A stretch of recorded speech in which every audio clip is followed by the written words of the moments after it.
Hello and welcome to the Raptors Show on the Sportsnet Radio Network, brought to you by Campbell's new Chunky Spicy Soup. It's time to get fired up. Make sure you find the Raptors Show wherever you listen to podcasts. Subscribe. Please rate and review the program. I'm your host, William Liu. Once again, co-host Blake Murphy. We're thinking of you, Blake. He's at home recovering. He is okay. He is well. He's just tired, as you would be after undergoing, minor surgery. Is it minor or major surgery, Katie Heindl? What's up? I think it's minor. Yeah. Not to downplay what's going on with Blake, it's right. You got to take the time to recover. Yeah. But I think by now it's minor. Is it? I hope so. Like a little laser, and then they just he was describing pop that thing out. Term, I think laparoscopic. Yeah, where laparoscopic. It was like he's like they made 4 little incisions, removed my appendix, and sent me home the same day. Yeah. So, Blake, we're thinking of you, buddy. I know Blake is making his very best effort to return to the Raptors Show. He might even return to the Raptors Show sooner than some Raptors on the team. But ultimately, Blake, I hope you're doing okay, and I hope you had a good weekend. Katie Heindl, writer at large, basketball feelings, Hi. Inventor, hat wearer. How are you doing? I'm doing well. Yeah. Thank you for having me. Not a lot of people would say yes to co-hosting a Raptors Show. I didn't these days. know I would be the co-host. Until it clicked for me a little earlier today, but then I was like, that's fine. We can just chat. No, it's co-host. We're talking about Raptors, and we will talk about this thrilling 128-118 overtime loss to Portland over the weekend. And of course, we'll go away from that and actually talk about, quite frankly, the things I wanted to talk about. Your latest basketball feelings column. But yeah, it's chill. So this is what we're gonna do today. You and I are gonna talk from 2 to 3. Then I'm gonna go to break. I'm gonna go call David Thorpe, friend of the program. Mm-hmm. All right, we're going to talk real hoops to be honest, teams that are not the Raptors. And then we'll circle back, and I'll give a general take on the team and look ahead to tonight's riveting matchup against the Denver Nuggets. By the way, if you haven't heard the news already, Gary Trent's questionable. I did. Emmanuel Quickley's questionable. Your excellent producer told me that. Yeah. RJ's probable, so that's nice.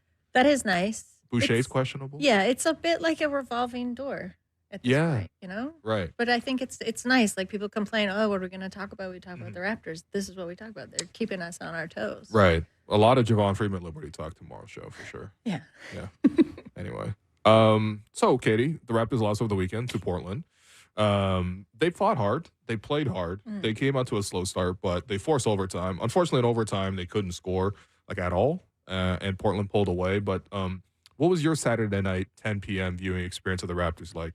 I will be completely honest with you. This was a rewatch for me. Nice. Yes. Nice. I'm a notorious not live West Coast game watcher. I like to sleep, people, and it was a spring ahead weekend, so it's like I knew I needed that. Mm-hmm. I knew I had to make up for that hour somewhere, so I thought this felt safe. But on the rewatch, I think you've talked about this before. It was not the worst loss that could have happened. Okay. It wasn't a worst point differential since 1996 style loss. That was earlier last. Yeah, that was just Yeah, right. roller coaster of a week last. For sure. Week. Yeah. It felt like these are the kinds of losses, injuries aside, we've been talking about getting more comfortable with the team having this season, because in every loss there's going to be some kind of incremental gain. There's going to be some kind of incremental knowledge, right? In this, personally, I was most excited to see Chris Boucher play such a big role and be such a difference maker, because I frankly have kind of been missing him around the floor. So that was cool. Otherwise, the scoot quickly trash talk. Yeah, I didn't understand. Maybe on the rewatch it was more clear, but no, it wasn't. Watching it live, I didn't quite understand what they had going at each other for. You know what I mean? Because you saw Quickly hit the too small on him after hitting a turnaround jumper. Mm-hmm. I feel like if you hit a turnaround jumper on a guy, it's not the same time to hit it too small. I feel like if you dunk on a guy or you're score him through contact at the rim, it's you're literally too small. Yeah. But a turnaround jumper, you're fading away from the contact and then saying too small. I'm of the mind that take it if this is empowering to the team right now, they could take it. And I don't know. I don't mind seeing a little bit of trash talk back and forth and getting kind of fired up and competitive, especially with, I think, the responsibility that Quickly has been asked to take on. and like the role he's playing with the team now. I also think like Portland feels like a team that's also frustrated and, down bad. I think I'll go back and say what I like most about this game is these are two teams that in a way, and weirdly always eerily are, they have like their parallels and similarities, sometimes annoyingly so. I think at this point they're also in a frustrated spot where the Blazers, I think, thought they would be much better than they are right now. They're not. And I think Toronto thought they'd be a little bit more far along in the development of this young team. So it was kind of like a frustration off. There was a lot of frustration in the game. The two of them? Yeah. Like it was quite spicy and heated in the game in a way that I wasn't expecting for 10 p.m. in Portland on a Saturday. Maybe it was the fans in attendance. There was a lot of Toronto fans, which is always something I enjoyed. I didn't enjoy the fact that they got to see one of the worst first quarters, 33-16. Raptors lost the first quarter. And sometimes I know it's a really bad game because I stopped taking like notes on like, okay, they ran this play or they're in this coverage with this lineup. And the notes are just like, Ochai's first shot, baseline drive, tries very ambitious reverse layup, and he misses it. And then Delano Banton goes end-to-end and gets fouled. Or Gary Trent takes a very bad pull-up three. Then on the next possession, 2-on fast break, tries a windmill layup rather than giving it off to Ochai. That was tough. Yeah. And it keeps going, though. Please, sorry. Yeah. Oh, no. It's okay. This is great. Raptors start 1 of 13 from the field. Grady keeps missing open shots. And then Blazers surprise the Raptors with the zone. Gary dribbles in one spot for 10 seconds before launching up a pull-up three that hits all glass. So, sorry, yeah. It was the wrong kind of revenge. I mean, I guess has Gary had a good revenge game against Portland? I wonder. The Raptors have beaten Portland over the years, but I rarely felt like it was Gary who like was the driving catalyst behind those wins specifically. I do remember the first one where right after he got traded for Norm, it just so happened that Portland's next game was against Toronto. So Norm came back to Toronto instantly. I guess it was in Tampa, and Gary played against Norm in that one. But, I mean, they were both role players at the time, and it didn't really, like, shape the result. Yeah. I always feel a little bit sad when it's, like, the moment to have, like, if not a full revenge game, just, like, a nice revenge shot, like a dagger like that. Yeah. And then it's just, like, boing, like, off the off the glass. It's never, I can't feel, like, too confidence forming. No, but I thought Gary like settled in a little bit better afterwards. Yeah, he did take 26 shots, only took 1 free throw and 3 assists. But hey, listen, like I'm here for like whatever they have to give, and I think that's where I'm happy you brought up Chris and quickly because those are the two guys I wanted to talk about.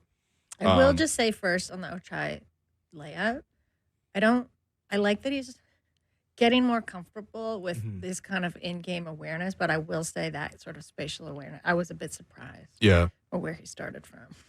Certainly. I mean, I think he's really, I think he was playing a very much more specific role, I guess, in the last couple of years in Utah, and now he's in this situation, and it's like, oh, I guess I can take this shot, and I'm not coming out the game. And that's how you get certain games where it's like, he'll get a little bit overambitious. But you're seeing that across the board from everybody, so I'm not trying to single him out for that.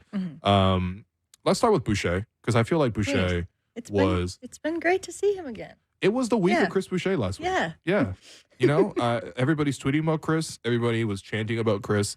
You know, it's not, of course, people, I've seen the other reaction of like, why do we have to talk about Chris this much? He's not that important, or like he's older and the Raptors are moving younger and so they're moving away from him. I do think on a personal level, and I always appreciated this about Chris, he's pretty good at communicating what he's feeling and sort of being open about that to the audience. It was even better when he had a podcast, but that's a secondary thing. He was asked post-game after the loss to Portland how he's dealt with this emotionally, and this is what Chris said, quote, "If you get to know me, you know I don't stay mad for too long. If I'm mad about something, it's either my performance or knowing that I can do better. It's the same old thing. My emotions drive me, but it can kill me. And I always have that passion to just play hard. At the end of the day, it's the only thing I know." Katie, I feel like this is like, it's perfect for you. I like that. Yeah. He's metabolizing his emotions quickly, or like it sounds like in a healthy way, you know, like letting himself go through the cycle of feeling his feelings, not repressing them, but like bouncing back and learning from them. I will say on the note of why do we have to talk about, like, I haven't seen that going around, but I trust you that people are saying, why do we have to talk about Chris Boucher? What else would we talk about? right now I will offer. And genuinely, yeah, I am of the mind, and like, I don't know, this doesn't seem to sit well with this team this year, especially when I think of like Pascal and Scotty discourse. But like, why does it have to be either or? Like, I still think there is space for Chris Boucher on this team. I know they're a much younger team. Yeah, maybe his physical capabilities are like, his frame fits a previous iteration of this team when we were like 6'9" and everybody's long and kind of spry and, explosive. But you've seen what can happen when he comes into a game and sort of prompts and prods it along and like does bring that, like, I don't know, just, I'm not gonna say je ne sais quoi, but like, there's like a freneticism, I think, is what it is. It's like you never really know what he's going to do or he's going to move, and he can really destabilize a team. And I think when the Raptors are lagging, or especially like falling behind in their scoring, it's very helpful to have somebody like that on the floor. Well, I mean, I think those are the moments you appreciate Chris the most. Yeah. Like, this was actually set up to be the perfect Chris Boucher game where they're lagging. You didn't expect him to play. He comes in and gives you the energy, the signature moments, and it actually pushes you ahead. I mean, even to force overtime, he got fouled on a putback, made both free throws to cut it to a 2-point lead. Then he pressured Simons on the sideline, got Simons to throw it off of Chris, but then it bounced right off of Simons. Somehow the official called it as like, oh, it's off of Chris. Ultimately, they decided the jump ball. He wins the jump ball, and then the Raptors miss 2 shots, and it's Chris Boucher who ultimately taps it back in for the chance to even play overtime. So it was actually set up to be the exact type of game, because that is the lagging, right? Like, when the Raptors are lagging, that's when Chris has had his moments. I also do feel like, I think you could definitely talk about the fact that the Raptors have changed direction this year and that lots of people get caught up in, the churn when a company at large decides to move in a different direction. But I don't know. I mean, especially when I saw the stat that the Raptors have played 28 different players this year, it's just like, I think sometimes in the moment when they're doing the show day to day, I'm thinking about like, okay, this is why they did it. This is why they're moving on. We process and we just move on. I don't think I've really sat with the idea that like there's been so much human churn on this roster. And I feel like for Chris, he's just kind of been almost discarded in that way. And I totally understand the direction, but that's why I appreciate hearing from his perspective. And I was actually really rooting for him to play well because even though you are being pivoted away from, it doesn't mean that you are less valuable. And I feel like for sure for players, it must be really difficult to maintain that feeling. Absolutely. I think there was also more clarity last night when Darko was asked that like what's been why hasn't Chris Boucher been playing as much? And when he said it's because he wants to just play him at the 5. Okay. Right? So it's like now you've got like, I mean, you do have injuries, but it's like that's not somewhere where he has been kind of placed statically before. Like he was always fluid, right? Like he wasn't necessarily being asked to stay there.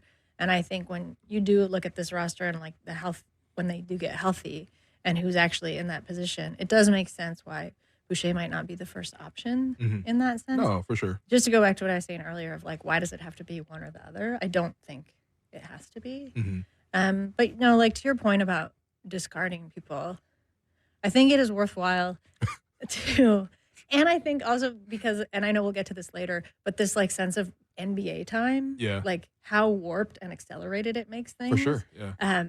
To take a moment to pause. It's not the worst to look back and be like, oh yeah, how many teams were the Toronto Raptors this season? Yeah. Like I can count at least 4. We had the team we started the season off with, the strange team that we had post OG trade, which was actually playing good basketball for a while. They were. For like 2 weeks, and then Jakob got hurt, derailed the rest of their season. Then the Pascal trade, which felt inevitable, happened. Then there was a new trade, a new team of like, okay, that team. And then they've had a bunch of injuries since then, and now we have whatever this is right now. Yeah, revolving door team. Yeah. A little bit. Yeah. And the Chris Boucher renaissance, so I don't know that. Generally, like, it obviously we have dashed our hopes of any play-in. Like, that was a nice feel. Like, even to think, like, oh, yeah, that was something we believed for a week. That was maybe a rallying 3 cry weeks for 1 ago. week. Yeah. But, like, that's the way this team has been. And I know that can be a bit jarring or maybe give you kind of whiplash as a fan and trying to follow this team and be prescriptive about what it is you think they need.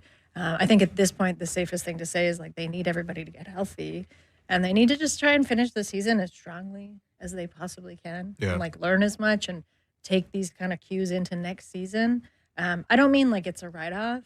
I know there's like a heavy tank mentality. Yeah. I don't know if I'm That's there. out of their hands at this point. Like, yeah, that's exactly they're what I was going to lose gonna most say. games regardless. Yeah, but it's like, how are they going to lose those Yes. games, you know? And I think those will give better clues, even in terms of like, what's their frustration level?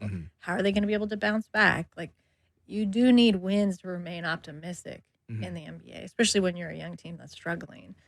So, like, how are they going to find the silver linings in the losses, or how are they going to test?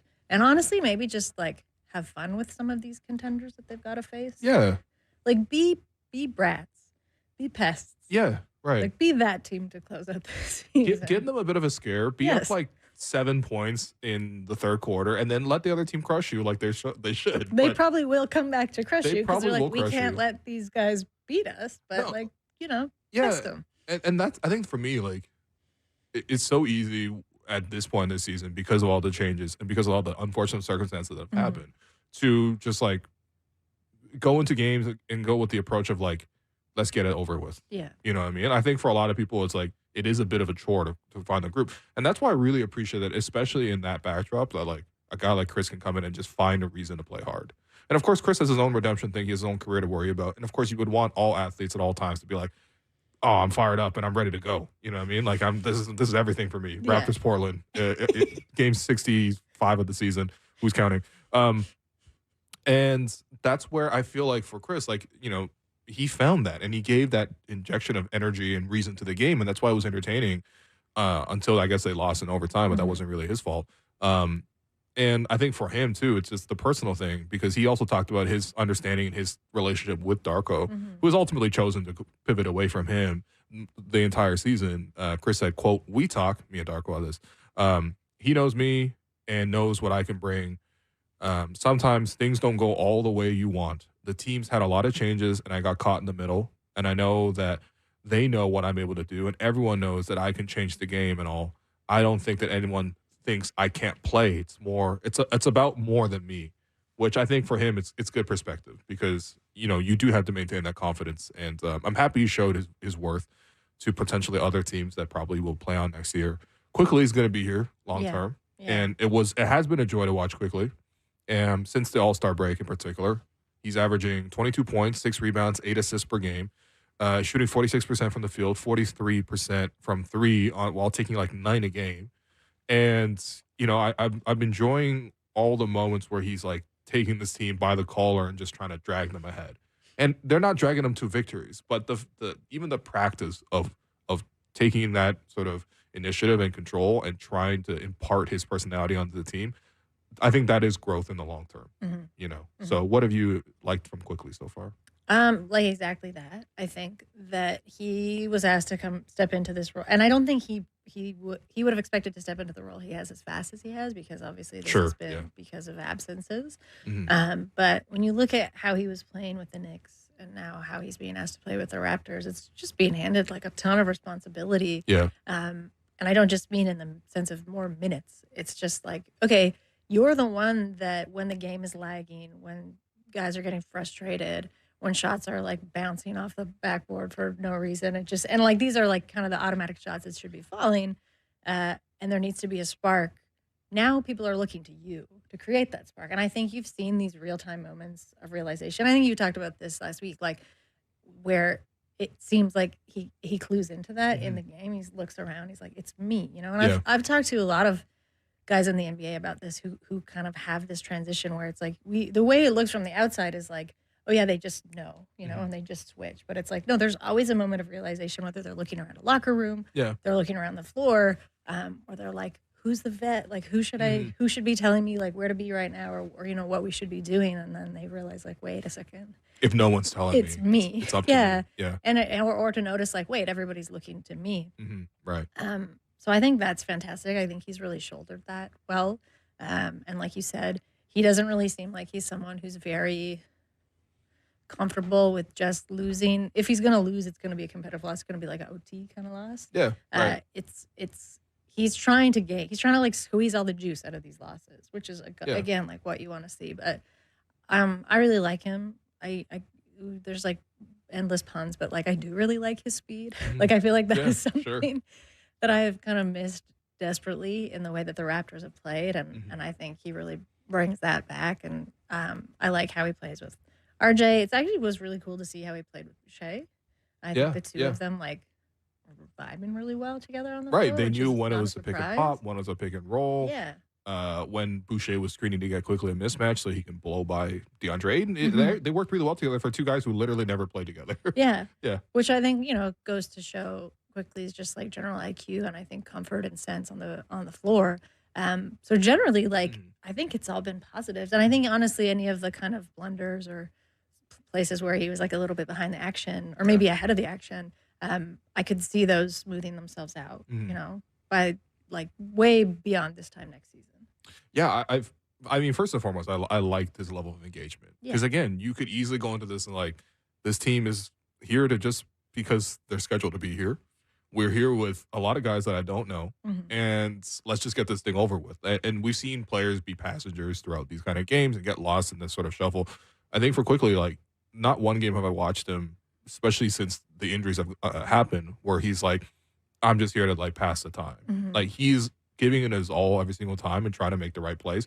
There's obviously going to be lots of things that stumble upon him. Like, I don't think he's been blitzed as much as he's been recently, though he's been doubled. I get he's number one item on the scouting report. He's not playing tonight, by the way. Yeah, so this is tough. I did see that. But, like, ultimately, it's valuable and experience for him. And I think my hope is just he feels and he can take the same approach when everyone's healthy again, when they have, like, their regular roster back. Because one of the questions I had for just even in seeing quickly for the first time as a Raptor was just how is he going to look as one of the main players? Is he going to take on the leadership aspect of it too? And that's why I really like the fact that he wants to trash talk with Scoot Henderson. But he's also not forcing a shot against him. You know what I mean? He's not trash talking, I'm going to shoot whatever shot. Like, he's going to go out and be aggressive, but still pick his right spots. And I think especially for a point guard, it's so important to be able to read and feel the emotion of the game. Something I felt like Kyle and Fred did well. Absolutely. Fred probably last year overdid it. Yeah. But I understand why he overdid it. Like, everyone was very overwhelmed last year. For a younger point guard like quickly, what is his temperament? And I like his temperament a lot. And, I just hope he can do this with Scotty and with RJ all together eventually. Hopefully that one day. That's what we should have been watching the second half of the season. Let's be honest. Like, No, I know. And we saw, like, we did get to see flashes of that earlier on, like right after the trade. And I did, it was really promising. I really like the point you made about being able to take the a temperature check of a team. I think someone like Kyle Lowry was almost like, it was like sixth sense to him. Right? Yeah. It was like real second nature. Quickly is obviously a lot younger. And like, this is kind of his first shake at being asked to have that role. But again, I think what we're talking about, picking the team up kind of by the collar and dragging them along. He does seem to know what they need when they need it. So like that's really cool to see. It is cool. I think we might have talked about this last time I was on, but like you don't get to see these arcs in real time as much. I feel like in the NBA we'll like often look back and be like, oh yeah, now this person can do this. And you don't really notice that stuff when a team is really winning because you're focusing on them winning. Yeah. And all the positives. But it is cool to be able to see someone grow into these skills, like in real time a little bit. Like, I'm really reaching for the silver lining here, but I do think, that is the new caption of the show. Yeah. It's the new headline. The Raptor show is Lou. I'm really reaching for the silver lining. Yeah. Yeah. Well, the only other question I had for you, Katie, before we break and talk about your piece was, who or what are you watching the Raptors for? Oh. Yeah. Sorry. The thrill of it. So blunt of a question. For the thrill of it. I could have phrased that better. Who or what? Yes. Yeah. I mean, like tonight, for example, against the Nuggets, the reigning champions. Tonight, I think I would be looking for what I said earlier of like, can you be a pest to this team? Okay. Yeah. Jokic, I think, is immune to pestering. Sure. Yeah. Like, just exists in a space and time above everybody else. But I think you can get under Jamal Murray's skin.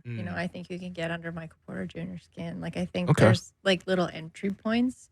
I would normally say if this team was like was healthy and kind of on the trajectory to where they'll be last season, this would be like a good barometer matchup of like playing up, like and the Raptors do, I think it is in their DNA a little bit. They do historically play better when they're playing up than when they're playing a team that's I agree. matched to them or just a little bit below them.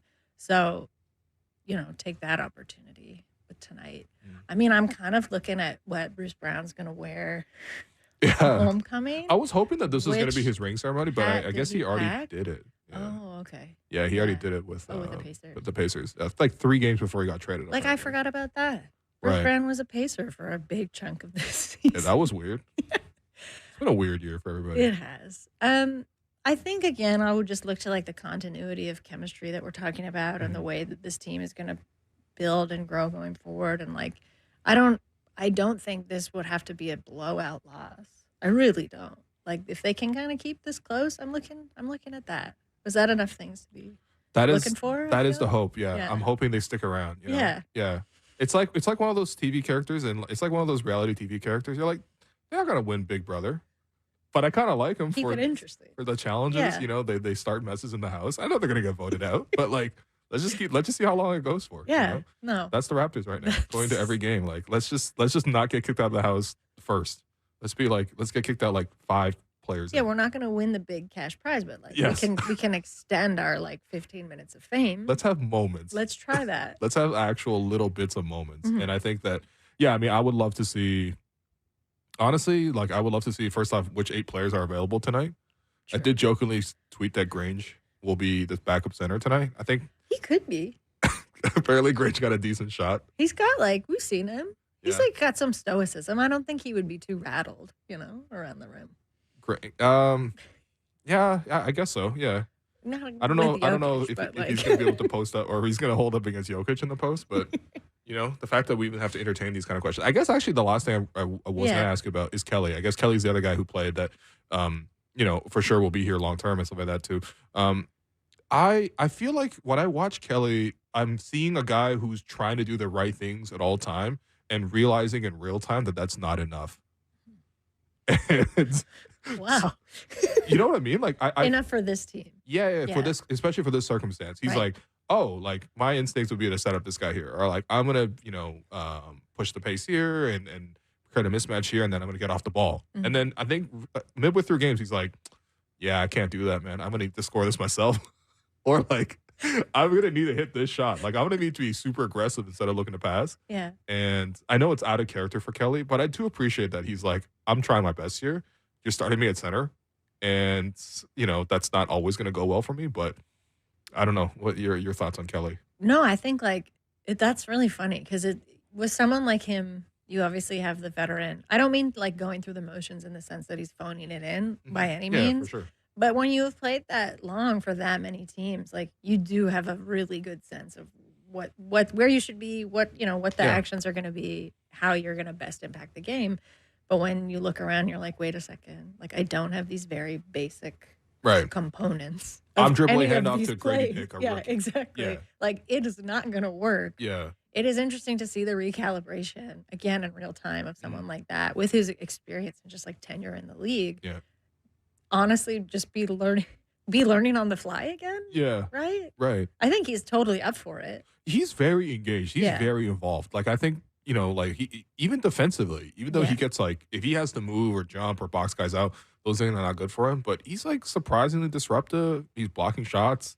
Keeps cool, I feel like. He's got a pretty good, I feel like there's a BC person joke to be made in there. Maybe. But he's chill. He's chill. He's a chiller. And you are seeing that on the floor, which, again, I think is great alongside someone like Quickly, bring Boucher back in. Mm-hmm.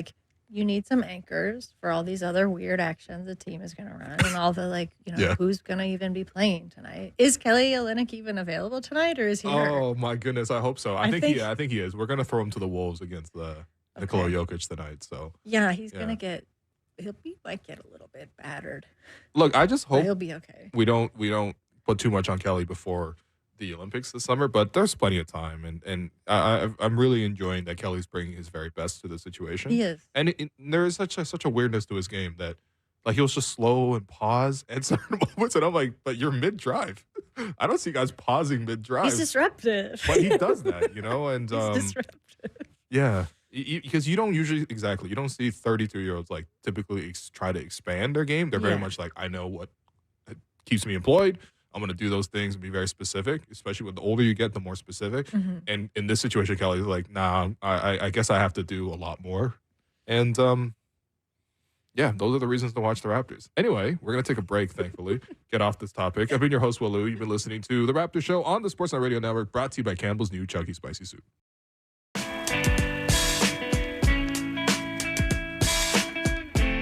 Welcome back to The Raptors Show on the Sportsnet Radio Network. I'm your host, Walu. Continue to be joined by Katie Heindl, who, if you're not already doing this, make sure you go subscribe to Katie's Substack, Basketball Feelings. The last one I saw in the inbox, I was like, oh, Katie wrote, this is wonderful. And I was chilling. It's you have to chill on the Sunday where the clocks, I guess, move forward because you're losing an hour.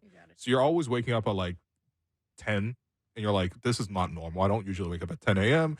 But because the clock's changed and you no one wants an hour out of their Sunday, you just try to take it easy on yourself. So I'm like, oh, this is great. This is perfect for this kind of day. And I'm like, okay, Katie wrote, this is awesome. I'm going to click the link and send my email. And I'm reading, and I'm like, wow, this has made me feel very appreciative of the fact that we get to do this job in covering sports, but also made me realize, like, okay, if you really take a pause and you look around, like the job that we signed up for, I guess when we first started doing this, kind of no longer exists across the board. So we're going to pivot to that conversation off the conversation of why you should watch the Raptors. Please, there's a comma and please afterwards. But this is sports, comma, but make it content. So Katie, tell us about why you wrote this piece and if anything specifically spurred you to sort of go in this direction. I think this one, well, I will say like some Basketball Feelings entries. I'm never sure what to call the newsletter, like emails, posts, entries, pieces, but some of them. Okay. It's an essay. This is an essay. It's an essay. This is certainly an essay, but some come to mind because I'm reacting. Some are very reactionary, or it's like something has happened and it does really spark the need to just sit down and write about it. It's how I best process things. This one, I will say, was mostly a slow burn. I think looking at the general degradation of not just the sports media industry that you and I work in, but in generally journalism and media, whether that's print, digital, a hybrid of the two, a general degradation and erosion, if not outright loss, of how things have looked. I'm going to say 10 years, but it's probably 5, if not less than 5. It's definitely accelerated post-pandemic. Yeah. Sure. And just losing so many spaces and in losing those spaces, losing the voices of the people that write there. And a thing that for me, like when we talk about this ad nauseum, and I feel like sometimes people don't understand the impacts of it, but that's what made me want to sit down and write this, because I was like, well, what actually are the impacts of it? Like I got into sports writing in a really roundabout way, but I did it through the writers and the voices in the space that I admired, who were doing things a little bit differently and had the freedom to do things differently. But I like that because I've always looked to writers and artists to kind of translate cultural experiences, whether that's like in the moment of the moment, or retrospectively, and I think everyone does this. Like that's why you gravitate towards certain writers or artists to begin with, because they spark something in you and they're sort of a prism of how you see the world. But like a nice side effect of that is these people also kind of chronicle our history, right? Yes. Like you can look back at things that happened 5, 10, way more years ago because you have people that wrote about them, talked about them, made work about them. And what made me stop is like, yeah, we're talking a lot about what we've lost and what we don't have anymore. But like, what are actually what's the deeper fallout of that? You know what I mean? Like are we going to look back on this time and then actually just have huge gaps that we can't account for because we've lost so many people, whether they're losing jobs in the industry or they're leaving for other, more sustainable work. You're not just losing people, like you're losing this sense of record keeping, you know, and like a deeper cultural level, like what are the effects of that? And I know the newsletter's about basketball. So in some ways it's not at all really about basketball, but in some ways it absolutely is, because this is something that's so far reaching and goes beyond, what you and I do and our colleagues do. It's something that I think more people should maybe take notice of, because I think you can be ignorant of it up to a point. But when you look at like culturally what the huge gaps are going to be that we have when you lose all these people, that's, I think, a bit more worrying, because that's literally history. Yeah. Too. Well, okay, so I know for me, the reason I wanted to even go into doing this, and I think I actually wanted to go in as a writer, but then podcasts became more popular and I kind of adjusted towards, I guess, what the market forces were dictating, so I pivoted in this direction. Of course, I'm very fortunate to be able to do this. But the reason I went into this is because I really, really enjoyed like sports writing, the I guess not just the reporting around it, although sometimes that can be quite important, but the sort of presentation, the way these perspectives were, presented, like as you mentioned, the prism thing. And I think now so much about another person maybe walking into, I guess, a job search and thinking about what do they like, what do they enjoy. And I feel like there's absolutely much, much less of sports writing and of content. And I guess maybe the volume actually is still quite high, but the actual substance of it is quite low. Like this is something that I sat down, I thought about, of like the question of what still works in sports media. Yeah. And these were the answers that I came up with. And I want you to tell me if I'm missing one, or maybe your thoughts on this too. But what works in sports media right now? Sport betting content. And particularly, it doesn't have to be specifically talking about this is the line, this is how you should bet, these kind of things. But the idea that anything that converts a fan towards being a betting user is probably the most valuable thing in sports media right now, the hierarchy. The next one that I had was fact-finding reporting that can be aggregated. So Shams, Woj, these reporters, exactly. Yeah. People who break news, or even people who deal with the news firsthand and not necessarily bring you a tweet like Woj, maybe like Grange, for example, is on the road right now, might write a whole story and there might be some nuggets in there that people will pull out and be aggregated. But fact-finding, aggregation, and reporting is number one to me. If you can't do either of those things, you probably need to have the ability to aggregate and pump out a high volume so that your labor is maybe more scalable. Yeah. Yeah. And then I think fourth on this list that I found, which is the one I enjoy, and I think that is something you sit in as well, just creating a community where you're able to obviously help shape and dictate, almost like a moderator in a way. Sometimes you're a presenter and a host in my specific case, where I guess sort of like-minded people and created kind of space can sort of help build, and that community ultimately is what sustains you. And then the last thing I had was legacy brand content, which is like whether you're a big writer or big publication, you can just continue to sit on that. But those are the five that I had, kind of in order of what's most like financially valuable. And it made me really sad to think about those five. But yeah, when you hear that, and especially within the scope of your piece, like, is that how you see the industry right now as well? Yeah, and I think like what you nail is also what's maybe the bleakest about it is we might have even 5-10 years ago reversed that list, where it's like, these legacy publications seemed the ones that were untouchable because they had all this history behind them. They were employing like these kind of titans of industry, right? And it's where people look to not just for their news, but like to like learn interesting stories about people that they root for and care about.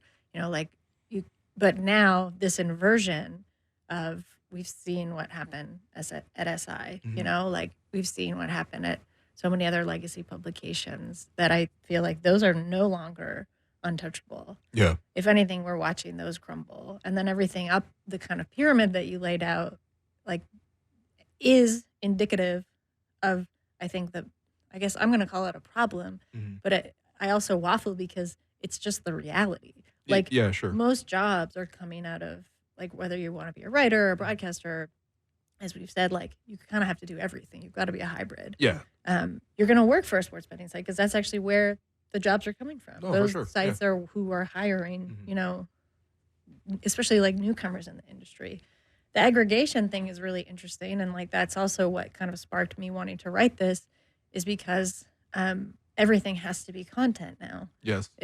This is the nature. And again, this is something where it's like, I'm not going to sit here and sound like ancient and blame TikTok and social media. Because again, I think these are forms that have come out of a wider, like, whether you want to call it like socioeconomic or just like the times we live in, like those haven't caused it. They have certainly accelerated things, but they exist in the times we live in. But yeah, everything has to be, even when I forget what your second point was, but when you talked about like aggregation. Fact-finding reporting, that can be aggregated. Yeah. But it's like... It's not even to find the story. Yeah. It's so that other people can, the minnows can eat it. Spin off, what is the SEO kind of reach? Yeah. Like how many, is this something that's going to get like quote tweeted into oblivion and then we'll just like, get so many more impressions? Like everything that's being created feels like it's being created because it's like, what will the reach of this be? And how long will this be able to be aggregated? I guess the irony is that nothing gets aggregated more than 24 hours within this cycle. Yeah. So again, that's something I think of when it's like, well, where are we creating space or pauses for ourselves to maybe sit with a story, sit with information, and actually learn about it, or realize like we have to have a take. I think. Sure. Yeah. We are prompted to always want to have a take. Yeah. But like, you don't ever always need to have a take about everything. And I think the takeification hasn't really helped. But I do want to go back to something you talked about of just like labor and kind of art. Because again, I think there's something to be said for our relationship, our collective, like societal now relationship of how we view art and labor, and like what is deemed worthwhile now is mostly because of what's profitable. And we see this a lot. Like, for sure. We see this directly with sports betting. And there's way more to talk about with sports betting in terms of like the fallout we're seeing with athletes, like Rudy Gobert getting fined $100,000 for making like a money gesture. And Draymond Green getting a fine for like $25K for dragging Rudy Gobert. That's right. There's like he fully got choked. That's a huge, but like that's a huge discrepancy in fines, right? And like, I think there are worthwhile questions to ask there. But generally, like things aren't seen as worthwhile anymore unless they can be aggregated. So unless they can kind of travel / like make money / get clicks. So where are we leaving room for, whether it's like the form to advance? Because again, like this goes back to I don't think the form is really going to advance in this current state. And it's, if anything, it's what you're writing about. The pool kind of is shrinking. Now I think this is why, I mean, in particular, I already enjoy your writing, but I think it's especially important in a way because it's like, it's almost like fighting against that, or you're very much swimming upstream. Because one of the other questions I had was like reading this piece and thinking about just making content, and who knows, maybe this is interesting to people, not. I guess you're consuming content, so I'm hoping this is interesting to you. But do people still have attention spans? I think, and now this is like too general of a question in general, but I think in this specific process, like, do we still have the space to sort of enjoy and process like what we're seeing, or are we just like, okay, I've consumed it, now to the next thing, like sushi on a conveyor belt, like give me the next Woj tweet. I've quote retweeted this, give my reaction. Now give me the next news item. Let me see that. Now I've seen quickly post a great game. Here's my reaction to that. Give me the next game so I can post the next one about the next thing. And the immediacy of social media sort of like facilitating this.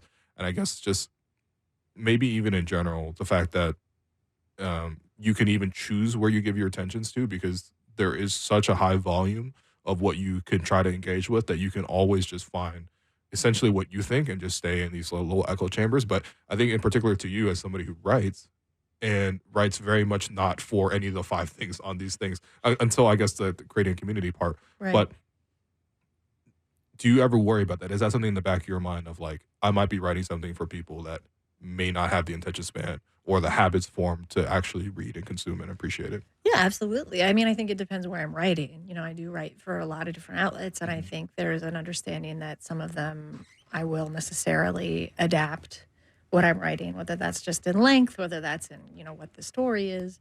For the newsletter, no. And like I talk about that in that piece. And I guess the irony of it is like I created this thing to be kind of the outlier, like almost like the safe harbor where I could write how I wanted. And it would be a smaller thing. And if anything, it's like eclipsed everything else. And it's also become the most stable because no one can I can fire myself, but like, that's the only way I would stop doing that. Right.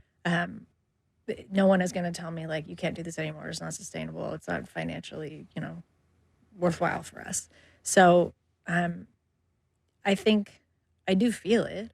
It's certainly not the most encouraging thing. Right. I also feel it when I look around at writers, broadcasters, like people who are starting, and I see what they're creating, and I understand why they are, because it's the safest thing to like hold and keep a job. Realistically, it's a lot of young people who are looking for a first, maybe a second job, or maybe even younger people who are pivoting from their very boring first jobs towards a more enticing second job.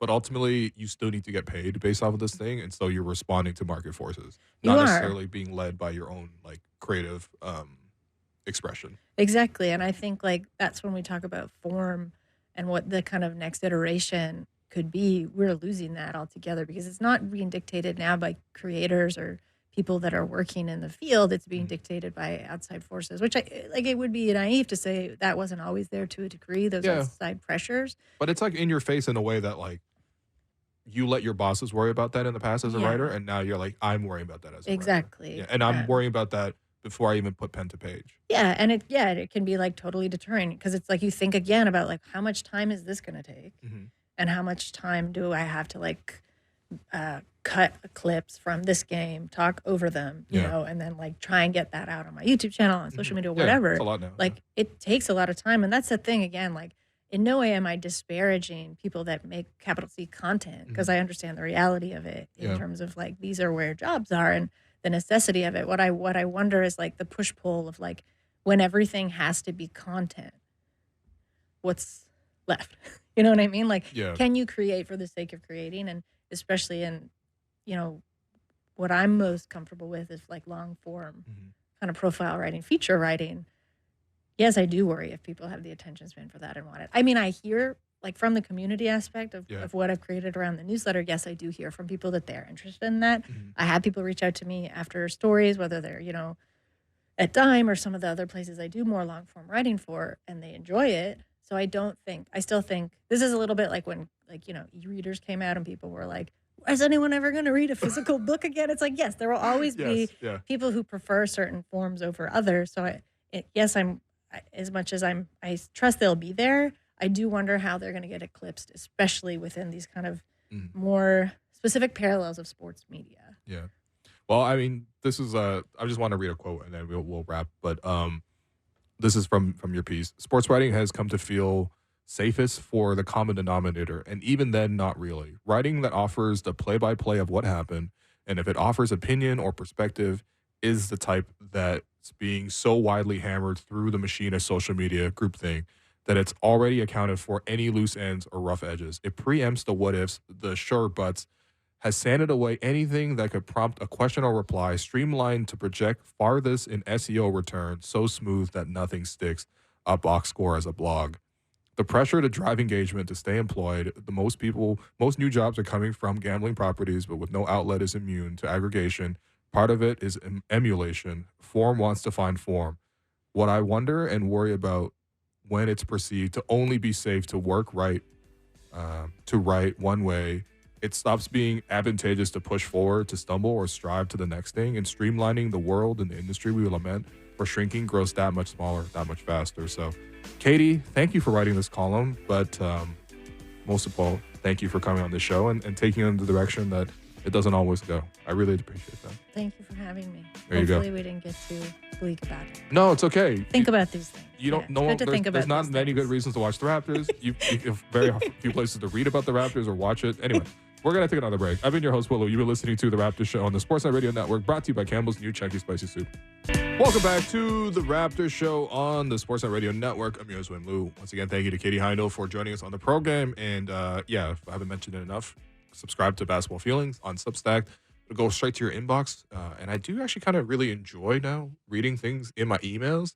Like I don't want to read and respond to emails, to be very clear. No one likes doing that, but I enjoy getting pieces directly sent there. And I think that's where, honestly, that's where I read Mark Stein. That's where I read Katie. That's where I read our next guest, Coach David Thorpe, who we'll bring on shortly. But I think it's, you have to be a lot more intentional with like what you're trying to consume or like trying to read and follow. And I think that that's something that one of the reasons why we wanted to have that previous discussion. I mean, personally, to me, it felt important. I do hope that it was important for everyone else to hear as well. Um, but yeah, I mean, I think that we are in a space right now where we have a lot less outlets. And with that comes a lot less like opportunities to sort of like read and appreciate and sort of engage with not just the game itself, but the community around the game itself. And yeah, I think that's something that I appreciate most about this show is the fact that we have these spaces to be able to do it. And maybe that's not as important as what we say. I don't think it should be, to be honest, as important as what we say, or sort of the discussions that we have here, and sort of the interviews that we're able to get and talk to the the various people in the game, insiders, look around the league. Of course, like there's like a super huge value in that. But I think more than anything else, like especially as a person um, that is obviously on the show and hosting the show and trying to create the appreciation around the show. Like I think that for me, that's what I enjoy most is building that community and getting to sort of like create this space and actually talk about it. And yeah, so it was always great to get Katie on. Raptors wise, I mean, you've already seen the injury updates for today. They're not optimistic. And I'll refer to Michael Grange, who is on this road trip. And I did jokingly tweet that he is going to be starting at backup center tonight in Denver. Michael Grange's latest injury update. And here it is. All right. Gary Trent Jr. is now questionable with a groin strain. Quickly is also questionable with a hip flexor. Chris Boucher and Bruce Brown are questionable. Bear is probable. So that's good. We'll probably get Barrett out, and the rest are out. And then it was confirmed shortly thereafter by Raptors PR that, it says questionable, but they're out. Boucher, Quickly, and Trent Jr. are all out. And, of course, those are the three principal players that took place and that sort of, like, were the main characters in the Portland game, right? And, when you think back to that game, and I'm pretty sure I gave those three the 3 stars as well, of Quickly being super engaged, 29 points, Gary doing a lot of the backup scoring, 23 points, and then just Chris's hustle sort of rounding out the group.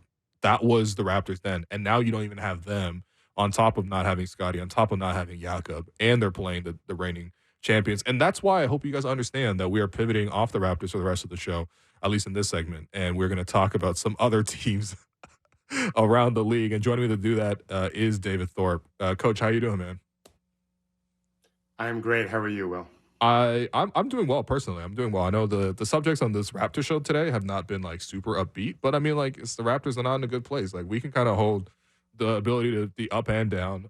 This is the one time I called you. It was like, David, let's not talk about Raptors. Like if you have some Raptor thoughts, I mean, sure you can offer them, but as you have told me both privately and also on the show before too, you have so much to focus on covering the whole league, so many clients that you work with that you need to manage your time. And I don't know how much time you're giving to the Raptors in particular these days, but I do know that you wrote about the Pacers recently, so I kind of want to talk about the Pacers. I think to Raptor fans, the angle here is the Raptors do own the Pacers pick because of the Pascal Siakam trade, so we will be tapping into the Pacers just to see how they're doing. Not to say we're rooting against them, but, when they lose, it is kind of nice for the Raptors to get more ping pong balls, such as the state of affairs. But yeah, what are your thoughts on, I think in general, obviously they made the trade for Pascal to bring him to Indiana. How have you seen Pascal integrate himself into the Pacers, and also how the Pacers have sort of adapted to adding someone like Pascal, who quite frankly is much better than what they had previously with Bruce Brown and Jordan Nwora?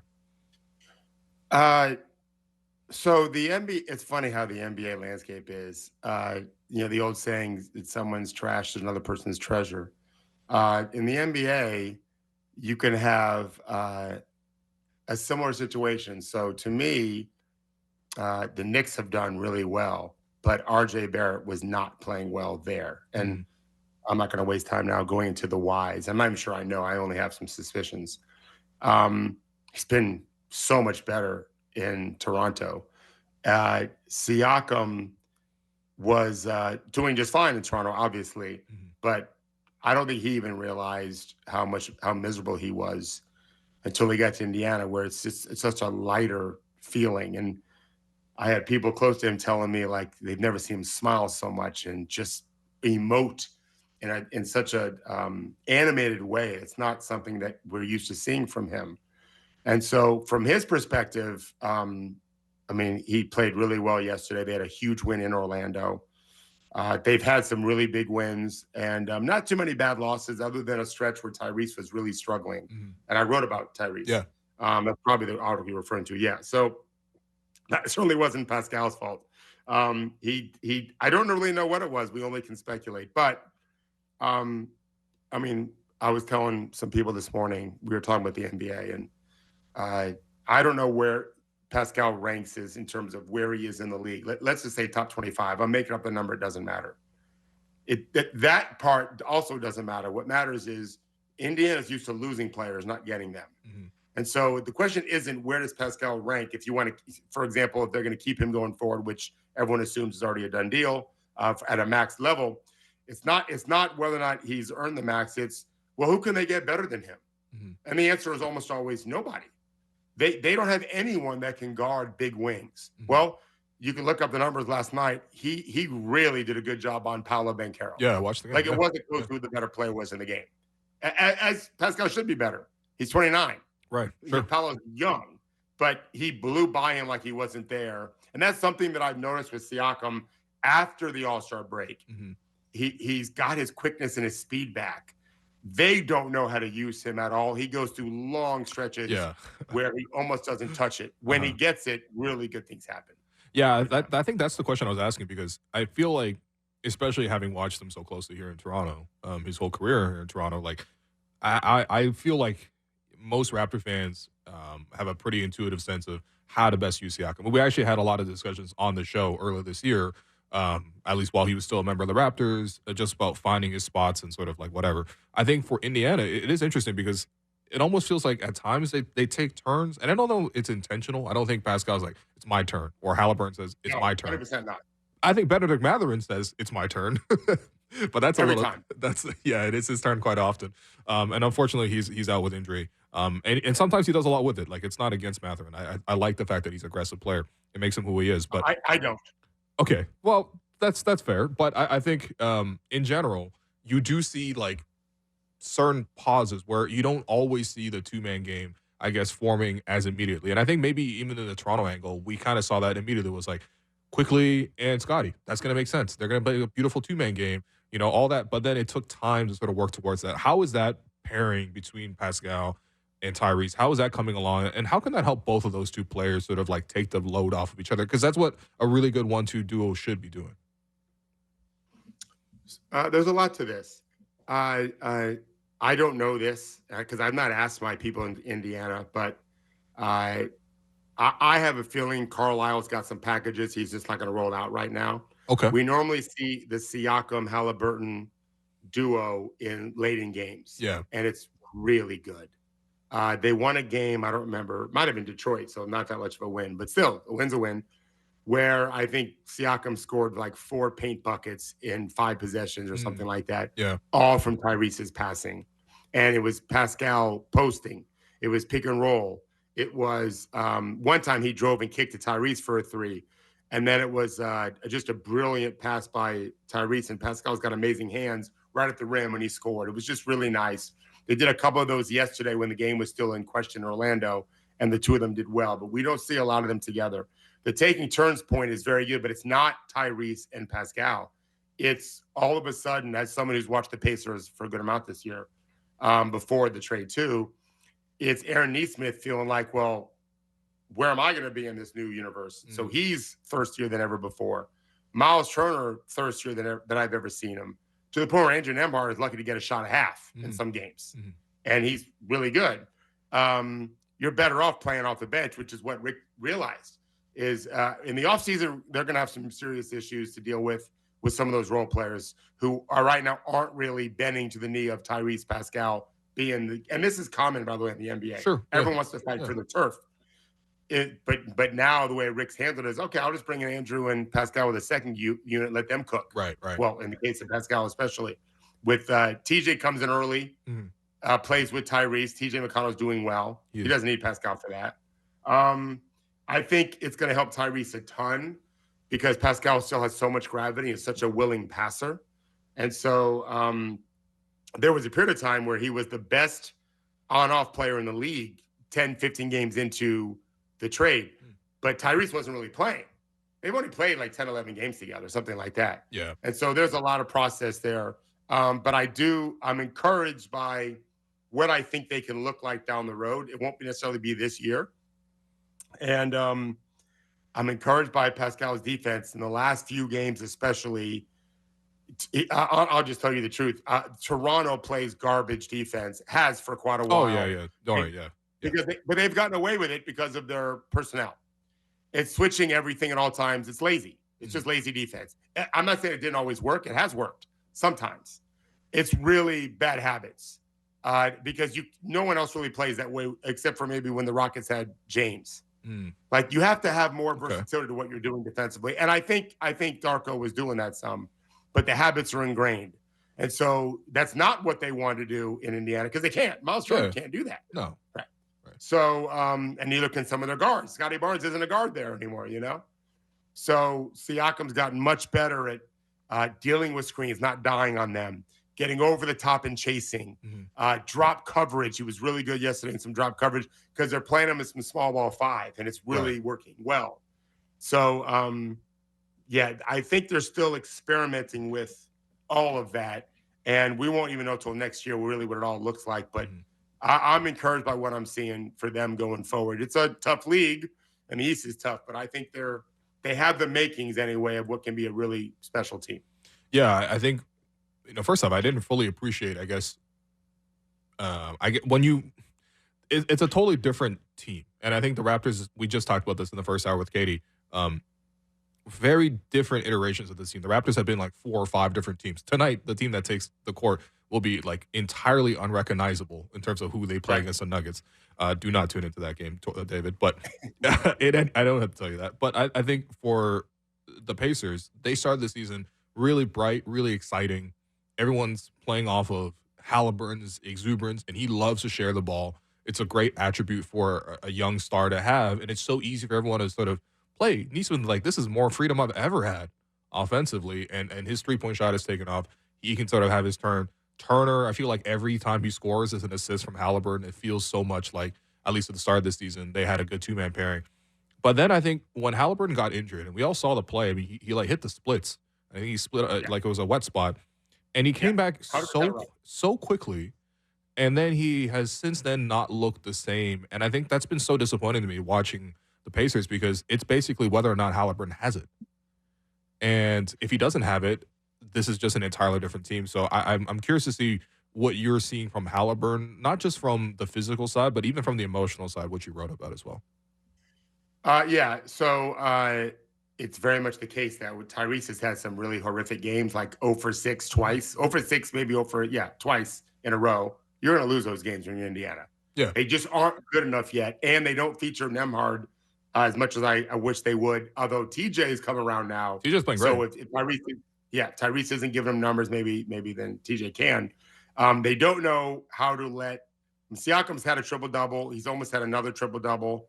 The team hasn't yet figured out, Rick knows, I'm sure, hasn't yet figured out that if you get the ball to Pascal early, you're probably going to get it back because he's going to get doubled a lot. Like Orlando was doubling him in the post a lot yesterday. And so he figured out, too, maybe I should attack quicker before the double comes. He's beating people with quickness and then power. Like he loves going baseline now and just knocking into his man. Pascal's a big, strong 6'9" dude. And he's getting buckets that way. He's obviously, he's not shot great in the last week. That's going to happen, but he's well over 40%, I think, since like December 1. And that's not something Toronto. He started 553 for the Raptors. I don't blame Toronto for that, by the way. Yeah, it just happens. Shots. It just happens. Yeah, it really was bad for him. I think it was the media day and all the negative stuff. And I think it just got to him, which is very normal for a player who is not a psychopath. Sure. They don't. I know for a fact Pascal wishes he could have stayed in Toronto forever. And let me say this for you on your show. The idea that Barnes and Siakam could not have been an incredibly dynamic duo together is just ridiculous. I won't cuss. Yeah, ridiculous. Yeah. And to be clear, I gave the same speech in 2010 when Dwayne Wade and LeBron James were struggling, and everyone just knew it wouldn't work out. And at ESPN, I couldn't curse there either. But I was very vociferous about you're out of your effing mind if you don't think Wade and LeBron can be incredible together. Give them some time. Right. And that's how I feel about with Scottie and Pascal. I think they could have been incredible together. And I think the same with Tyrese. Tyrese has to be able to make threes. No big deal. He's normally been a great shooter, not so much lately. But part of that is his ability to jet by you with craft, not so much with quickness, but with craft, because he's such a threat to step sideways and step backwards to shoot. So he just kind of flips forward and backwards. I teach this now to players. I teach the Halliburton. It's a dance that he does. It's really great. But he was unable to really burst by people and be a threat at the rim. That's coming back now. It was gone for a while. He couldn't go by anybody. That's coming back. The bigger issue is the randomness that they play, which is beautiful, also is costing them. They need to be a little more deliberate about when they get the ball to Siakam at the nail or elbows, it's a money offense. When they get the ball to Tyrese within the final 10 seconds of a clock after moving it, it's money. But when Neesmith and Ben and Miles all feel like I can take this shot even though you're not open, like anything else, it breaks down. The Orlando game yesterday was interesting. I don't remember how many points they had after 6 minutes, but they it might have been very like slow. 2. 2 points. 2 points. Oh, in no, 6 minutes. It was 2.6 minutes. What I thought. Yeah. And then I texted someone. I was watching the game actually, and I said if they score this is the second quarter. If they score 17 points the final 6 minutes of the second quarter, I think they have a good chance to win the game because they'll have kind of gotten themselves going. Because I knew Orlando was going to score. Indiana's improved defensively. In the last 15 games, they're 20th, which for them is pretty good because Halliburton is not a good defender. Mathurin's an awful defender, and they play a good amount. Obviously, Ben was out last night. It will be the rest of the year, it looks like. Well, they scored 19 points those last 6 minutes. Siakam was a big part of that. Halliburton made a big shot. And then they just rolled the Magic, which is not an easy team to roll, although Suggs and Fultz being out matters. For sure. Because Caleb Houston isn't to their level yet. But the way Indiana played defensively, I think is encouraging for them. I do think they're going to be very good next year.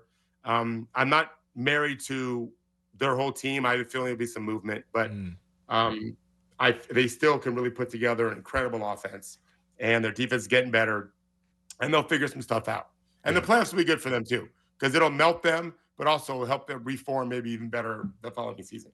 Yeah, for sure. I think from the Toronto perspective, it's just like, well, number one, how's Pascal doing? But I think number two is just like, when they were sliding a little bit, it was like, well, the pick's getting better and better. But I do think that Indiana was playing below their level, and it was clearly because Halliburton was not ready. And I think that it was only because of Halliburton. And yeah, they could be 4th or 5th seed, but when it's just such a scramble in the East with the Knicks injuries, with Donovan's injuries, they probably get to 6, but they could get to 4 or 5. Well, there's just this big crush, as you mentioned, right, between the 4 seed right now with the Knicks, and they're at 37 and 27, and the Miami Heat were at 35 and 29, so just 4 games behind. There's also the Magic, the Sixers, and the Pacers are right in the middle of that. And, of course, it's just a matter of how these teams manage the injuries. A team that in the East that has been catching my eye recently, I feel like I'm always watching the Bucks on the right night, because I watch the Bucks now, and I'm like, they look a lot better. They look a lot more engaged. They're playing defense. They're getting back in transition. And then when I watch Dame, the start of the season, I'm thinking, sometimes he looks like Dame, and sometimes I don't recognize who this guy is. And now every single time I watch Dame, I'm like, I get it. In the fourth quarter, he's really involved. Last night in the fourth quarter, I think he had like 16 points to beat the Clippers for the second time. Yeah, the Bucks are 7-2 post All-Star break, and they clearly needed that time because they brought in new coach Doc Rivers, finally regroup with the team, try to make a push. Are you buying this version of the Bucks right now, which to me finally looks like they're playing up to their preseason expectations now? Am I buying them to do what? To be the Eastern champs? Yeah, I think that was the expectation. So maybe even that. Or at least maybe the bar is moved and Boston is so good. Can they at least push Boston? Yeah. The second one's a better thing to consider. Yeah, they could push Boston. I don't think. I mean, Boston's really tremendous. So barring injury, their starting 5 is so magnificent in every way. They really, hats off to Brad Stevens and to Joe. Like, they've done a great job. I have a player that I talked to on the Bucks who has been around, seen really good situations and really bad ones, and he was really optimistic about Milwaukee's culture. He is very impressed with the way the guys hold each other accountable and are positive. He literally said, I've been at places where now all they want to do is point fingers. It's everyone else's fault but mine. And he says, just not how it is here. He specifically pointed out Giannis, and he said Giannis is on his own a lot, but isn't just pointing fingers. He points at himself too. Brook Lopez is great. He likes Dame a lot. He likes everybody. They are. Doc, I think Doc has said that he went back and found some Terry Stotts stuff that he's running with Dame. Okay. That I don't know why Adrian wasn't. And I had someone That's say awkward. to me, I had someone say to me, a lot of this is addition by subtraction. And I was a big Adrian Griffin fan. I coached him at 5-star camp when he was 16. Oh, wow. He won't remember, but I remember. I knew he was really a talented player from Wichita, if I remember right. He was just really negative. And I spoke to one of Terry Stotts' best friends in coaching because he quit. Yeah. And it was, this guy was just a total jerk to me. And I'm not putting up with it. So the person I talked to was upset with Terry. Like, dude, you can't just leave. Like, I don't know if you get back into it. And he just said, I'm not taking this from anyone, much less the guy's never been a head coach before. I'm a grown man. No one's going to treat me that way. Well, apparently that wasn't unique. It wasn't a one-off. And Adrian, and it's weird. I don't know Adrian. I've never met him since he was 16 or talked to him. But I remember saying this about a former Raptors coach named Sam Mitchell. As an assistant coach, delightful.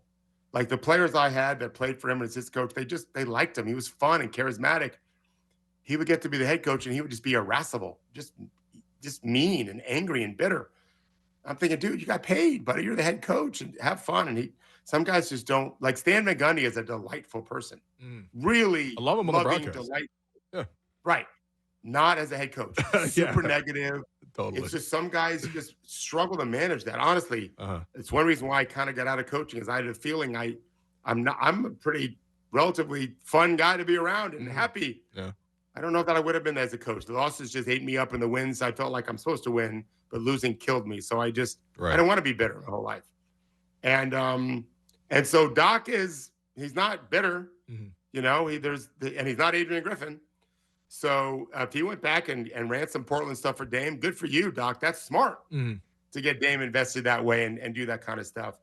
I still don't think they were smart to get him, and not smart to lose Drew to Boston. Yeah, because that's going to probably push them over the top. They're probably going to win the championship. Not likely, but still probably. If it used to always be you pick the field over the favorite, I don't know that I'd pick the field right now, Will, if I was asked. I'd probably pick the favorite to win the championship. They're just they're so much better than everybody. Better than Denver? Oh, yeah. You think Boston's better than Denver? All right. I do. I understand why you like Denver so much. It's not rocket science to like them. Yeah. I think Boston's going to be able to solve it. I will say this. I think Jokic has a lot more to give. I think he's cruising. Right, yeah. Because he's smart. Yeah. He'll be cruising tonight. Don't worry. Yeah, if he plays. You don't need the first quarter. Yeah.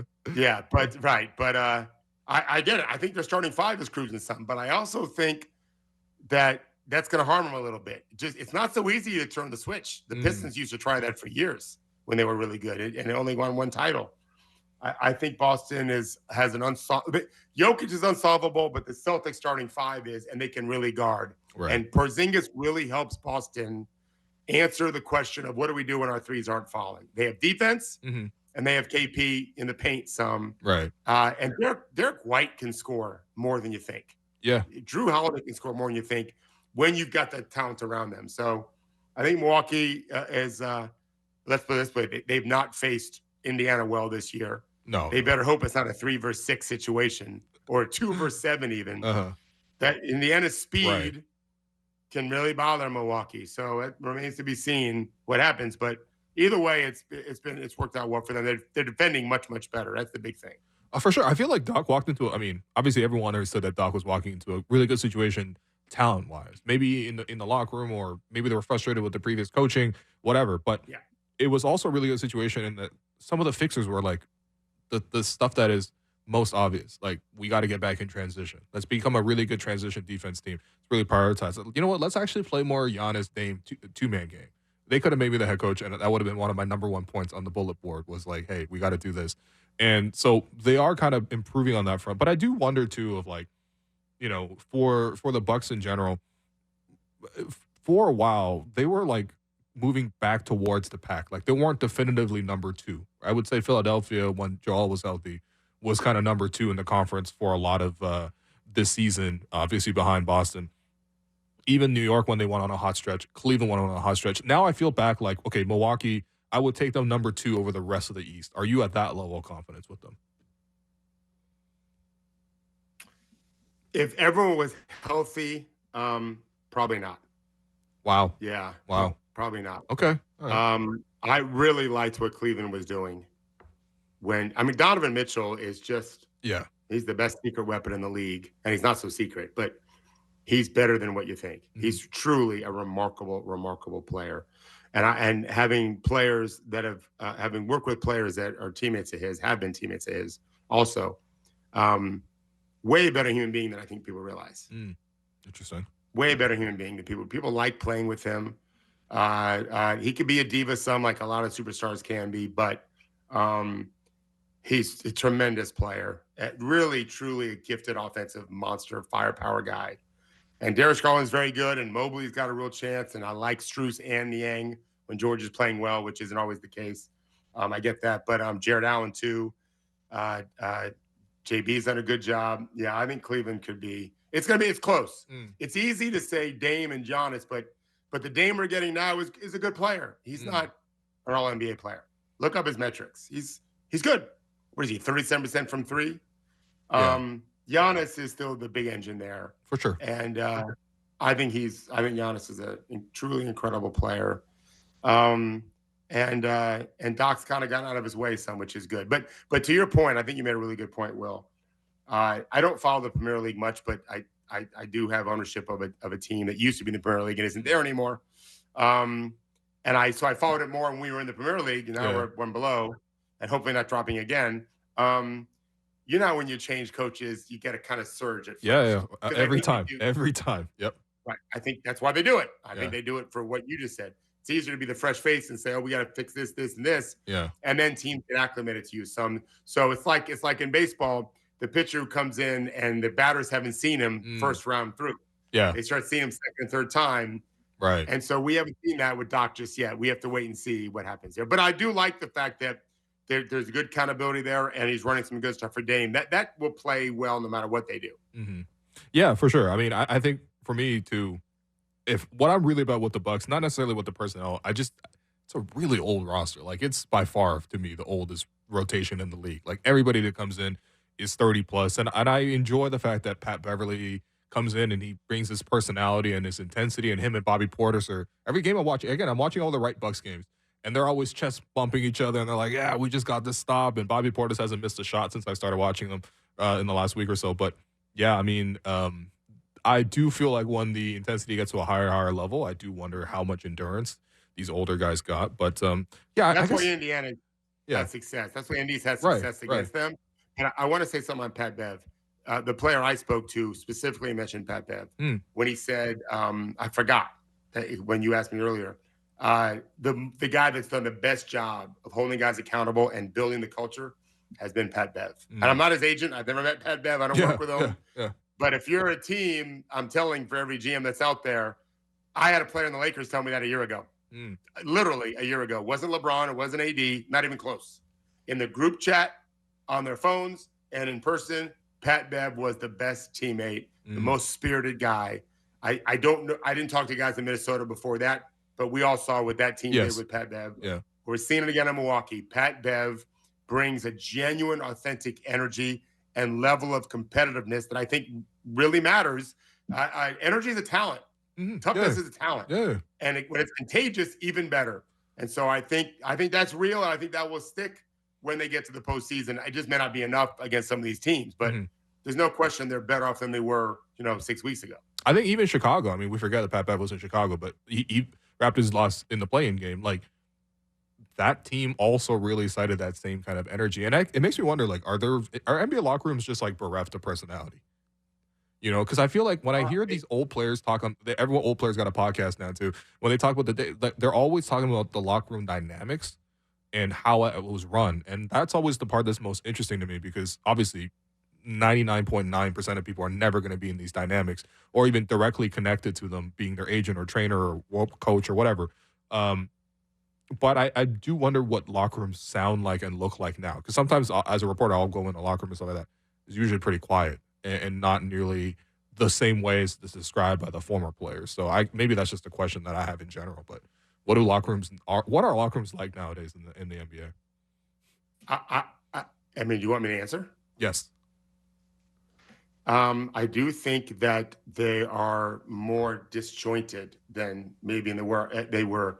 If you have time, I'll give you a 30-second version of a story. Absolutely. When the Heat won the 2006 championship, I was on vacation with my wife and at that point 5-year-old twins when they the Heat played the Bulls, if I remember right, in round 1. And this is 2006. And my very first client, Udonis Haslam, called me, and I did not help guys during the season back then. So I didn't speak to him, but maybe, once a month, twice a month back then. And he was super frustrated. They would tie 2-2 to the Bulls, and he was very frustrated. And he said to me, this has been the closest team I've ever played on going back, even through college, which was very close with Mike Miller's and all of his friends at Florida. He said, we're closer. He said, Coach, we went to the movies, and when we go to the movies, it's 15 dudes. We're doing everything together. And I gave him some speech, whatever. Well, they ended up beating the Bulls in 6. And then they beat the Nets, I think, in 5. And, soon enough, they're world champions, okay? They just made it through. Pat Riley did a great job, too, galvanizing that team. I don't think that exists at all anymore. I think it was rare then. It's unheard of now. Yeah. But with social media, players can be by themselves and have a good time and feel like they're connecting with people. And so there is no 15 dudes to a movie anymore. I will tell you that Corey Brewer told me when he went to Oklahoma City late in the season, it was him, Paul George, Carmelo, Steven Adams, and Russell. They went to dinner every night together on road trips, just those 5. Yeah. To try to figure out a way to get some chemistry. I don't think that's happening either. The smart teams of the future will find a way to foster that dynamic. I wouldn't be surprised if OKC has some of that. I really wouldn't. I've not asked anybody, but I think that really matters. If I was running a team, which will never happen probably, I don't think it's anything I want to do. I'd probably pay someone $100,000 a year to just do that. Yeah. Your job is to not go bowling as a team function unless we're doing it to try to create the incentive for guys to get them comfortable just doing it on their own. That's when you've succeeded. When it's not a team thing. It's coming in genuinely and organically from your players, realizing I just am a happier person when I'm with my teammates.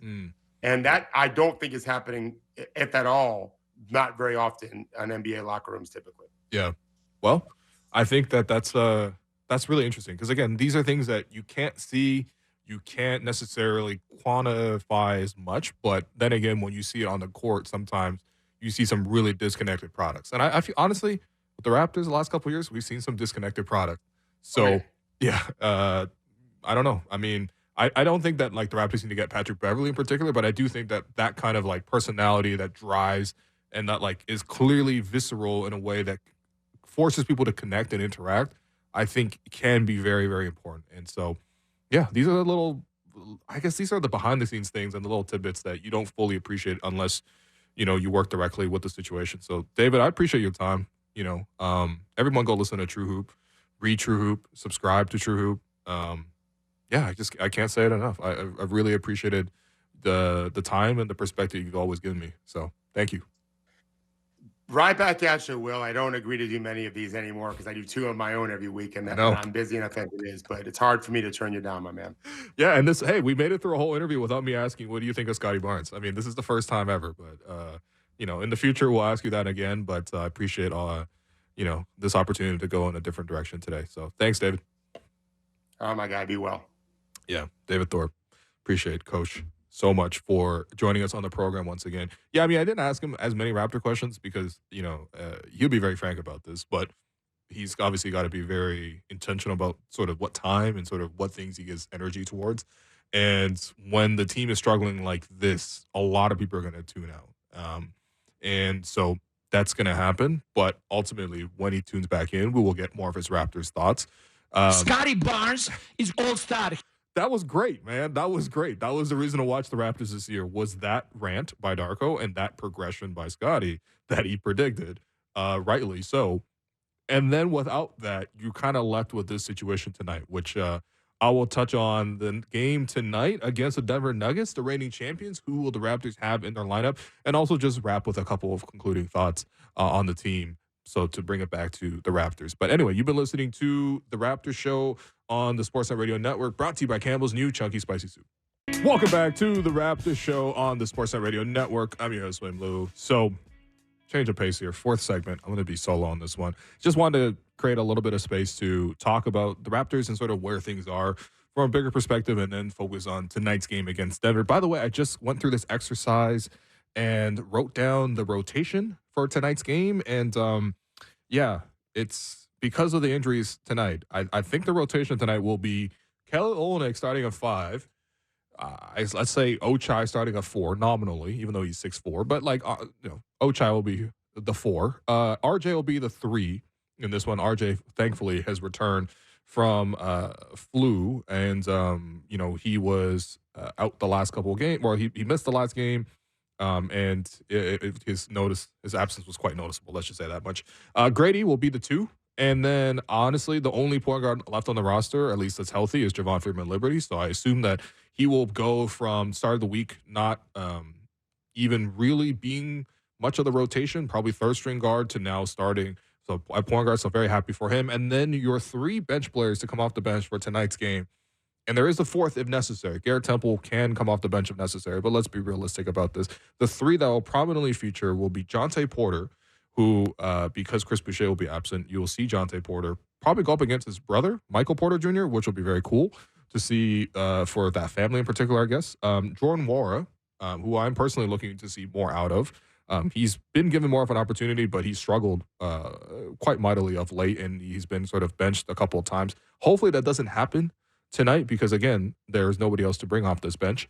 And then you will have Jalen McDaniels as your 3rd sub off the bench. So this is going to be very difficult tonight. But I think zooming out of the specific moments, because we've already sort of detached from the idea that they need to provide from us specifically from moment to moment, it's really about the bigger picture. How do the Raptors look at the bigger picture this season? When we look back on it, what were some of the progress points? What were some of the steps that they made backwards? Clearly, they've changed a lot of players. As I mentioned earlier, 28 players have entered and played actual minutes wearing a Toronto Raptors uniform this season. 28. That has to be a franchise record for how many players? Because, again, it's typically, 15 traditionally have been on the roster. I think they've added 2-way spots, so make that 17, 18.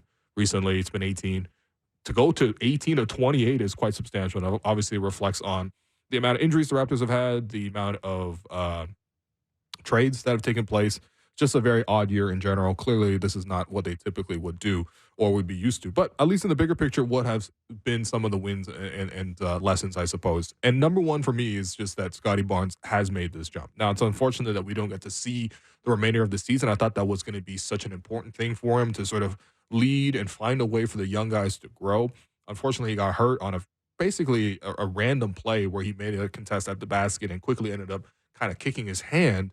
In any case, we're probably not going to see him for the rest of the year. I know that there's still some question about it, but let's be realistic. Are you going to force him to come back earlier for a team that is most likely going to be one of the worst in the league in the remaining 17, 18 games here?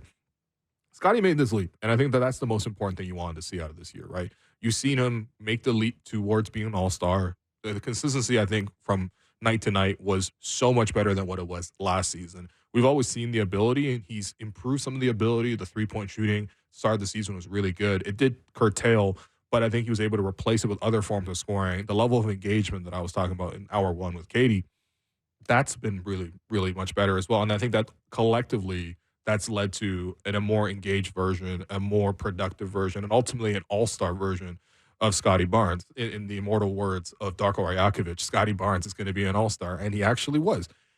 I think the next thing for him now is that's one jump. The Raptors needed to make another jump. And I think that, it's obviously very difficult, and it's not to sort of advance past how much he's already done. But realistically, the Raptors actually need him to make another jump to even push the Raptors back into the playoffs and ultimately to win at a higher level when we're talking about getting to the playoffs, winning 1 or 2 rounds.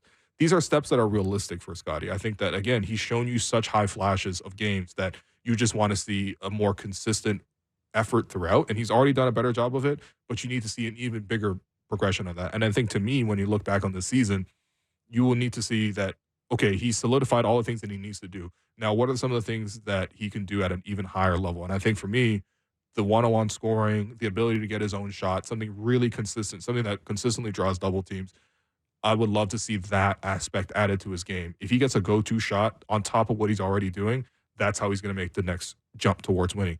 But that's been the biggest lesson of this year. I think, obviously, the Raptors bringing back Emmanuel quickly, bringing back RJ Barrett, those have been really positive. Those are guys that I feel can be starters for the Raptors and should be starters for the Raptors, and I feel that they can do that with them actually contributing towards winning. I mean, quickly, of late, my question for him is all season since the trade is, can he be a number 2? And I think at times he wasn't looking like a number 2. At times he wasn't even involved like a number 2. But right now, with Scottie being out, he's been so impactful since the All-Star break. I mentioned the numbers earlier. He's played 9 games. He's averaging 37 minutes per game in this stretch. He's averaging 22 points, 6 rebounds, 8 assists, 46% shooting from the field, 43 from 3. He's generating almost all of his own offense, so that makes it even more impressive. But the playmaking is also really good. We saw him have that 18-assist game against Phoenix. This is what we needed to see alongside of Scottie. And, of course, that he's not going to get the same amount of touches, maybe even the same amount of freedom. I get all that. But at least you're seeing on paper what he can do right now with when he's running the ship. And now it's a question of, can he merge that alongside of Scottie? Because if we do that, all of a sudden you do have a 1-2 punch. And ideally that can create enough offense for the rest of the team to sort of fit into their slots and hopefully advance in other areas. RJ, similarly, has been really good, much better than anyone anticipated when the trade was made. I think there was obviously great reason to be optimistic about RJ. Him coming home to Toronto is a great story. The fact that, he was the number 1 recruit when he was going into college, the fact that he was the number 3 pick coming out of college after 1 year, the fact that he's been a contributor towards a winning franchise in New York, those are all reasons to be positive. But I think he's improved on, and he's shown you, even in season, a recontextualized way that you can play RJ Barrett. He's averaging career highs as a Raptor in scoring at 20.6 points per game, at field goal percentage, at 55% field goal percentage, which coming into this, I think people would have been very happy to see him even 45 to 48%. That's where he traditionally was at, or even below. To see him jump to 55% has been amazing. The 3-point percentage is 42%. Now, I have some doubts about that, but ultimately the results are what they are. He's shooting 42% from 3. That's awesome. Free throws is down for sure, and he needs to figure that out. But he's also averaging a career high in rebounds as well. You're seeing a more efficient way with RJ, and I think that for him, it's about, okay, what he's already doing, the Raptors have done a good job of polishing and buffing that up. Can he contribute in other areas now? So you heard Darko talk about the playmaking. He wants him to average like 5, 6, 7 assists per game. I think he has the ability to do that because he touches the paint so often, and he has traditionally played as a point guard, at least in his teenage years. So hopefully there is that passing ability, but most importantly, he gets into the areas where he draws double teams, or at least he's in pressure points, and then you can release those with the assists. I think for me too, it's the defense. I think for a defensive impact, he's kind of neutral right now, and if he can get to a higher point, that will be something that the Raptors really need. Because when you look back at it, okay, the main guys are doing well. The record is not good, but they're injured. You understand where they are, their picks, whatever. But can you ultimately take 3 guys who are playing well and productive and turn that into wins? That's a different question. And to me, the biggest thing is they're not winning because they have just had a whole season of having no identity defensively. They actually started the season well defensively. That was the main reason they were winning games. Their offense was struggling. As the season has gone on, their offense has gotten better. They've changed their offensive personnel. That's created a better offense as well, too. But their defense has just gone downhill and downhill. Some stats on the season. Raptors 24th in defensive rating, which is really, really bad. But it gets even worse. Since December 1st, which is when the defensive slide started to take place, Raptors since December 1st, and right now we are at March 11th. All right. The Raptors are 29th in defensive rating for the last 3 months of the season at 119.7. The only team worse than the Raptors in this stretch are the Detroit Pistons at 120.3. First off, a defensive rating of 120 is just absurd. But the fact is the Raptors have been literally the second worst defense in the league for the bulk of the season. And when you look at some of the things that Darko really stressed when he was brought in as a new head coach, was protect the rim, protect the corner threes, live with top of the floor threes. So nothing too inventive, but still structurally sound. Protect the rim, protect the corners. Have they done that? The answer kind of is no. Raptors, in terms of rim defense this year, allowed the 6th most attempts at the rim, and they're 8th in terms of the lowest percentage or the highest percentages that they allow at the rim. So they're not good at keeping people from getting to the paint. And then when they get to the paint, they don't do a good job of protecting the paint when they get to the paint. They are 27th in opponents' points in the paint since January 1st. The only teams worse are the Wizards, San Antonio, and the Pacers. And honestly, that's just not a group you want to be in defensively. In terms of corner threes, the Raptors allowed the 8th most corner threes just in general. And, that's maybe more acceptable, I guess, than what they're doing defensively at the rim. But ultimately, those were the two stated goals. Protect the rims, protect the corner threes.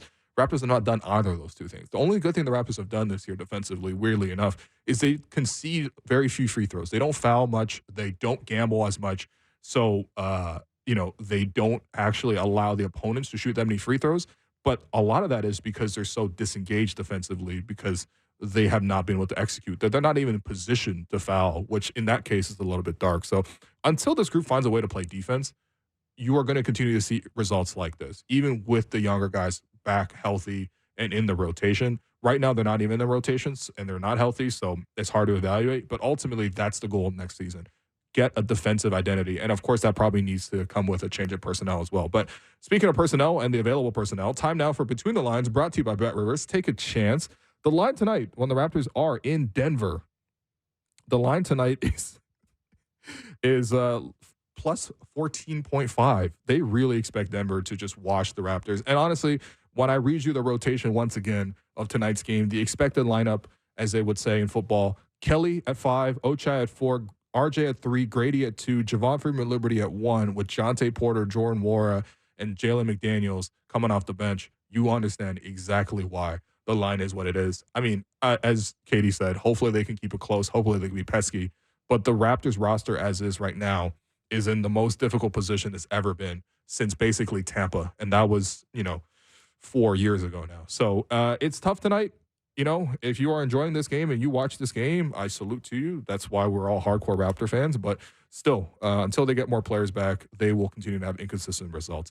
That's not breaking news. But that is Between the Lines, brought to you by BetRivers. Take a chance.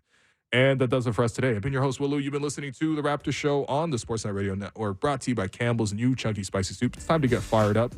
Make sure you find The Raptor Show wherever you listen to podcasts. Subscribe. Please rate and review the program. Thanks once again to producer Ahmed Maan, our board producer, Derek Brandale. Welcome back from last week. Jennifer Rolnick, David Sis, J.R. Matatad helping behind the scenes. Of course, thanks to our guest today as well, Katie Heindl. Again, go find her Substack, Basketball Feelings, and also David Thorpe. Go find his podcast and his Substack, both titled True Hoop. So that does it for us today. Appreciate everyone for listening, and I will look forward to recapping this game tonight and also tomorrow.